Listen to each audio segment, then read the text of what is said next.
Now, Sports Talk with Broads. Here's Hunter Brody.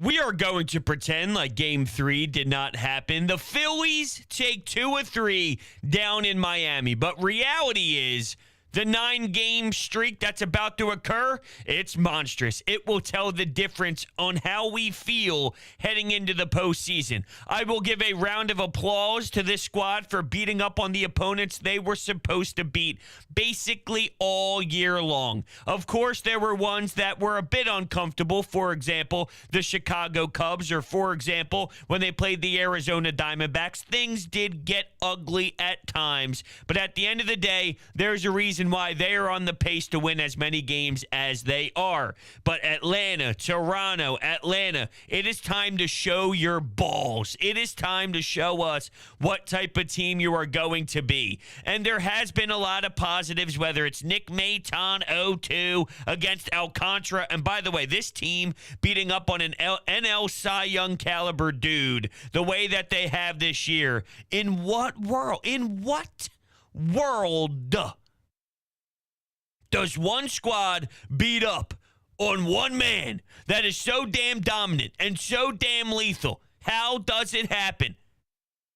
Nick Maton 0-2? How about the fact that Bailey Falter was on the bump for that game too? Bailey Falter deserves to keep getting his number called until he shows that he's bad, because it's always something positive. And by the way, you get Sir Anthony back and you go to your bullpen, Alvarado, Sir Anthony, David. It feels a lot better as a fan knowing that those guys are available for you. I feel great. I really do. Sir Anthony's a game changer. Zach Eflin came back in this series. He gave you a 1-2-3 in the 8th. Now I'm fascinated to see the way Rob Thompson utilizes him. And it seems like he's willing to do anything, wherever he's needed. If it happens to be where our bullpen is beat down harshly and it's late in the game and it's the 8th inning, or it's the 7th inning, whatever it is. If it's the 5th and we need to get some more length, or if game's on the line and it's a close one, it's a battle. All right, Zach, what do you got? And at that point, if you're missing players because of pitch counts and a usage rate, could it be a lot worse than Zach Eflin? Yeah, probably. He's not a bad pitcher. He's not a healthy pitcher. That's the problem. So just something to monitor as these important games really start popping off. I can't wait, to be honest with you. The Nationals, the day off, and then the Miami series, it was a snooze. It was a bore. Now, I love the fact that you got a mix of the youth and the savvy vets, right? Because in Game 2, it was all about JT Realmuto hitting 2 bombs. The one the opposite way was crushed. Bryce Harper doing it again. So while you had Maton and Falter in Game 1, JT and Bryce in Game 2, and Kyle Gibson in that game. And I love the fact that they found a way to adjust in game. Let's be honest. In the first couple innings, you thought this dude was getting hit hard. Here goes a typical Kyle Gibson effort. But they mixed it up. They switched some things. They went off speed. They utilized a curveball. They utilized some pitches that had the Marlins fooled. And then he settled into the game. My point is, you can pretty much call on anybody, and it seems like they're doing well. We had Jason Stark, Hall of Famer, on the best show ever this week, and he brought up the fact that he was talking to others around the league, and they were jealous of the Phillies because if you look around at Derek Hall, Nick Maton, Bryson Stott this year, players who they needed when they were desperate at any point, guess what? Seemed like something happened, no? They answered. They had a nice little how do you do? And they were jealous that their organization wasn't able to do it. That was followed up by, hey, by the way, Jason, since we're on this topic, since this was brought up, what do you think about Andrew Painter? Let me tell you. There will be no surprise if Andrew Painter is in the bigs next season. Now, there's a lot to happen from now until then. I'm hearing things up in Boston about Dave Dombrowski being at the ballpark, checking out Bogarts to see maybe if that's something that tickles his fancy. Would you rather go the Bogarts route, maybe keep Rhys Hoskins, compared to just letting a Rhys Hoskins trade go down, and then maybe you pick up a big name by Trey Turner? What would you rather have? Just spitballing. Once again, more longer-term conversations, but it's hard for me to not get excited just thinking about it. All around, this team did what they were supposed to do in Miami. They won another series. But this is a test coming up. The Braves are nasty, okay? This is when the Braves win. This is what they are known to do. They're known to win when it's September and it's the colder time of the year when the games matter most, while the New York Mets get swept by Chicago. While fans in Queens are booing them off the field. They have 7 games left with this baseball team. They're 500 with them right now when looking at the season series. I can live if they go 3-4. I prefer 4-3 and anything better than that, of course. Could I live with 3-4 and they're basically 1 game under 500 in the season series with the Braves? Yeah. I mean, we'll see how it looks, right? I mean, if they just get their asses kicked and they're not competitive and it looks like, dude, you are super far away from this team, well, I'm going to be upset about things, even knowing that I'm happy that they will be in a playoff position and we'll see some baseball that we haven't seen in quite some time. Both can be very true. So how it looks, the eye test, all of that is in play when thinking about this weekend. But Ranger Suarez tomorrow, it's going to be thrilling. It really is. Now, speaking about Jason Stark, he also brought up Zach Wheeler. And he kind of laid it out as if that they're looking at almost, this is the way I read it. I could have been wrong. I could have been maybe overanalyzing and going super, super far into the details. But it almost sounded like the Phillies are trying to set up Zach Wheeler for game 1 of the series right now. Right now, looking at the postseason, thinking about, okay, when will he return? It seems like everything's all right. It's moving in the direction that we need it to be. But they're thinking about starting him on a date that would get him game 1. I can't say I necessarily despise that. But I wonder if they're being very, very, very, very, very, very, very, very, very, very, very cautious with this approach. If they keep winning, well, it won't bother me. They can get away with it against the Marlins and Washington. Maybe not necessarily the case when you think about the next 9 games. Syndergaard this weekend, he sucked. Or this week before heading into the weekend.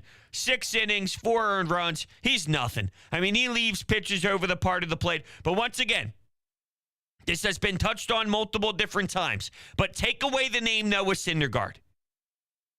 Dave Dombrowski was looking for an inning eater to get you to the end of the season. That's what it seemed like he was looking for with that role that he acquired at the trade deadline. It just so happened that the man that he brought in was once a superstar, was once gunning triple digits, was once in the Jacob deGrom category of a 1-2. So if you remove that and just think, well, it was a guy who was supposed to just get us to the finish line. Not so much anything more, with an upside of possibly getting there, but that being more of a long shot. Remember, what we were told was at the trade deadline, right when the last minutes were ticking down, and Los Angeles picked back up the phone and said, fine, we'll do it for Mickey Moniak.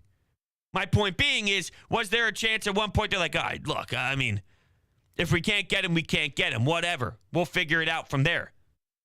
Meaning, he wasn't that important to us.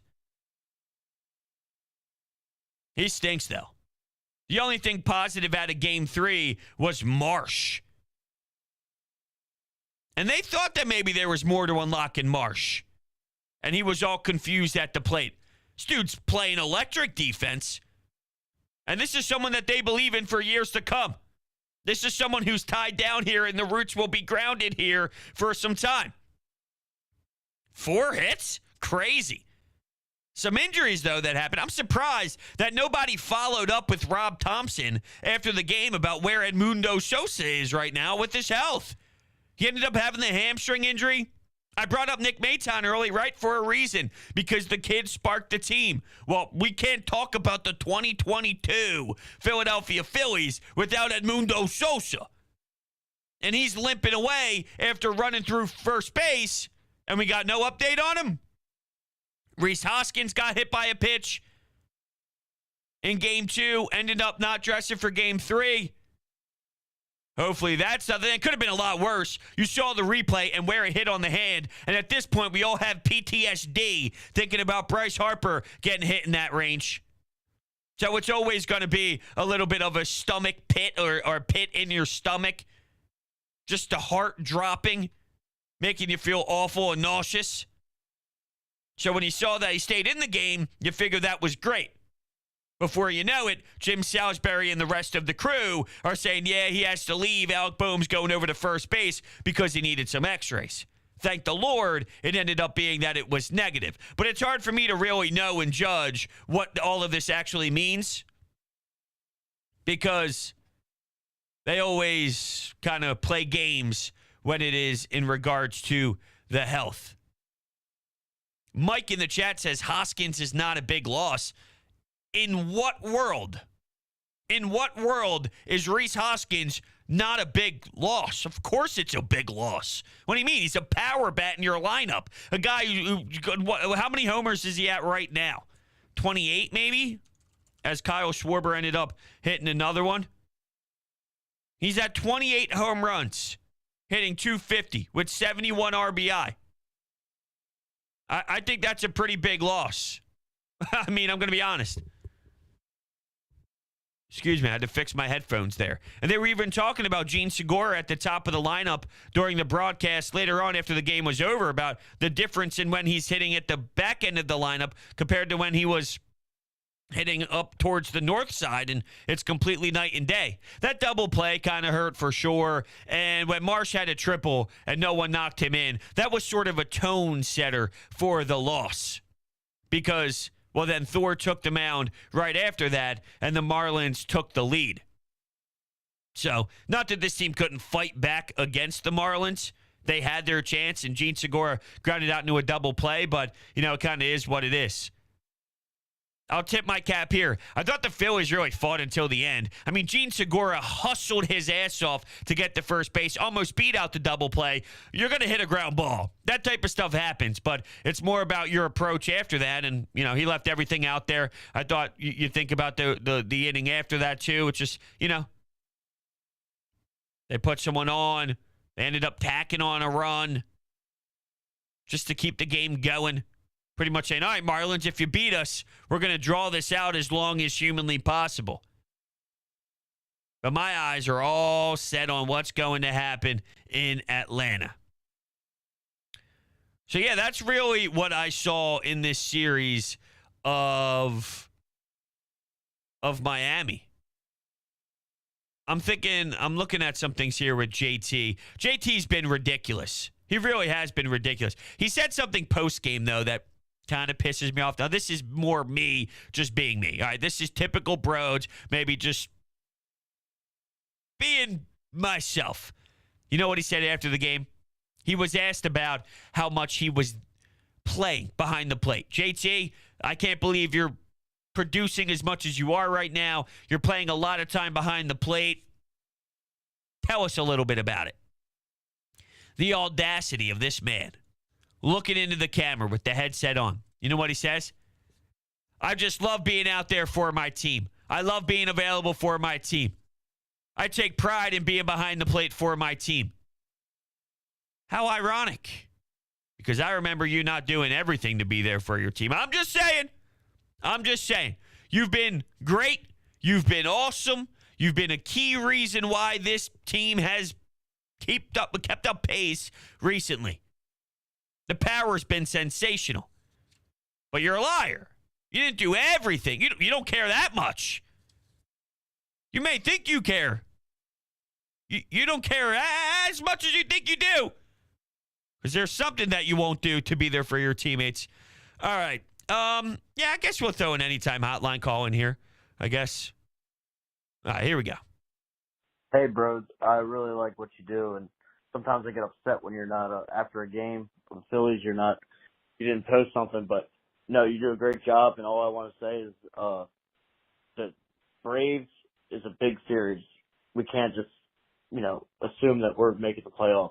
We really have to beat them to show that we're, this is Philadelphia. We need to go deep in the playoffs, not just make the playoffs. So I think the series is huge coming up, and they really need to take care of it. Oh, yeah, that would be lovely, and I appreciate all the kind words. I really do. Thank you so much for all the support. I mean, my gut, if I'm just going to keep it 100 with you, I mean, you say you got to show the Braves that you're a team that can go far and you're not just a team to make it there. If I'm being honest, objectively speaking, this team probably is a team this year that is just a team to get in. That's how I feel they are. Maybe they surprised me this weekend, punch the Atlanta Braves in the nuts, right? They look at the Blue Jays and they kick them in the testicles, and this team is like, whoa, hold on a second. They're on a surge, and this is something new. All right, they get embarrassed by the New York Mets all season long, and somehow when it's the most important time, they're showing us a whole new personality. And Matt Gelb just put out a whole piece on The Athletic about Rob Thompson and his relationship with the team and Kyle Schwarber and what he means to everybody. And it's a really great read for sure. And if that happens, maybe I feel differently. I still need to see competitive nature this weekend where, you let them know you're here, but if there's a line on that or a cap on that, it makes sense based off of what this team is. I don't see them being better than the Braves, but I can expect them with 7 games left against this specific team to go 4-3 and win the final frame here. I mean, that would be fantastic, and I don't think that that's outrageous at all. I can't expect a 6-1, a 7-0, a 5-2 would be massive. A 5-2 would be fucking phenomenal. But if it's 4-3, that's the territory that I'm kind of feeling out for realistic stuff. It'll be a test, and I'm excited to see it. I haven't been excited in a while because of the teams that they've played. Now, it's nice that they are in control, and it's nice that if they're down and it's late and they need a big home run, anybody can step up. Nick Maton's there to deliver. The older guys are there to deliver. That's awesome. That's phenomenal. I'm not taking anything away from them. But I feel I've already learned that about this team. That didn't tell me anything new. I'm somewhat already absorbed fully on that side of the Phillies. What I don't know is what's about to show. I have no idea. You'd be a lying man if you said you knew what was about to happen. I have no idea. I knew beating the Marlins was inevitable. I knew beating Washington was inevitable. They showed us that a long time ago. They proved that to us. And it's important because that's kept them out in years past. So that's awesome. But the true test is about to be right in front of our face. We'll take another anytime hotline call here. Here we go. What up, bros? And that was pretty aggravating, to be honest. I feel like this offense is pretty inconsistent. One day they're driving in 15 runs. Next day they leave 15 runners straight. But I mean, whatever. Also, what are your real expectations of what this team does in the next 9 games? Let me know. All right. Well, kind of just said that, and not that, the timing of it is just kind of what it is. As I picked a voicemail that was in the voicemail box. Yeah, my expectations, I'm just saying, if they go 3-4, I'm not punching holes in my wall. I'm not happy either, but I guess I can just swallow it in a way. Context matters. Context matters. Context matters. I need to see how it looks, but just from a general sense, maybe I can take it. But realistically, 4-3 with the Phillies winning the 4, and anything better is what I want to see out of the Phils. And I don't think that's going too far. I think that's foul. And that's with the Braves specifically. If you throw Toronto in there and then 9 games in totality, what do I want to see? Well, 6-3 would be great. 5-4, I would like. You see kind of the trend on what I'm going for here? In regards to frustrated, I'll be honest with you. I don't know if it was because I was distracted with Thursday Night Football a little bit. I had both games going on, the man cave here and the 3 TV setup. I wasn't like outraged by this Miami game. Yeah, I didn't love the fact that Marsh got on third with a triple and no one scored. Like, you know, it sucks. But I wasn't frustrated with the Phillies tonight. Not really. Those are my thoughts. I greatly appreciate everyone hanging out with me. And it's go time. You know, I'm ready to rock this weekend. Let's see it, baby. Let's see what this team's made of. I'm really stoked and can't wait to talk to you guys after what we witness. Thank you guys all so much for hanging out with me. I will catch you on the next one.